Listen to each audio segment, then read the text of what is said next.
আহত নূরকে আইসিইউতে নেওয়া হয়েছে।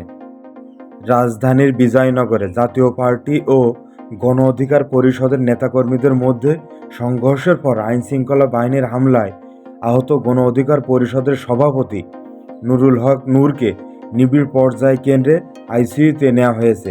শুক্রবার রাত 12টায় ঢাকা মেডিকেল কলেজ হাসপাতালে one stop emergency centre OCC থেকে নিবিড় পর্যায় কেন্দ্রে আইসিইউতে নেওয়া হয় তাকে। এদিকে শনিবার সকাল 7টা 5 মিনিটে নুরুল হক নূরকে ফেসবুক পেজে তার সর্বশেষ অবস্থা জানানো হয়। সেখানে বলা হয়, গণ অধিকার পরিষদের সভাপতি ও সাবেক ডাকসু ভিপি নূর হক নূরের উপর গতরাতে হামলার পর এখনও পর্যন্ত তিনি আইসিইউতে চিকিৎসাধীন অবস্থায় আছেন।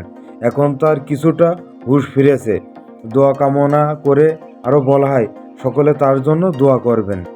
গণ অধিকার পরিষদের সভাপতি নুরুল হক নূরের উপর হামলার প্রতিবাদে আইন উপদেষ্টা ডক্টর আসিফ নজরুলের ফেসবুক স্ট্যাটাসে তীব্র প্রতিক্রিয়া জানিয়েছেন জাতীয় নাগরিক পার্টির মুখ্য সমন্বয়ক হাসনাত আবদুল্লাহ।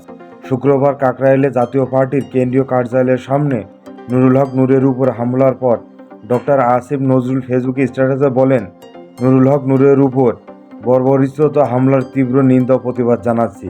আইন উপদেষ্টার এই স্ট্যাটাসের জবাবে তীব্র প্রতিক্রিয়া জানিয়ে কমেন্টে হাসনাত আবদুল্লাহ লেখেন, প্রতিবাদের কাজ আপনার, ভণ্ডামি বাদ দেন স্যার।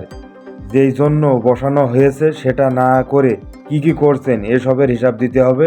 কে কোথায় কিভাবে কোন কাজে বাধা দিচ্ছে এসব খবর আমাদের কাছে আছে। এসব প্রতিবাদের ভং না ধরে কাজটা করেন।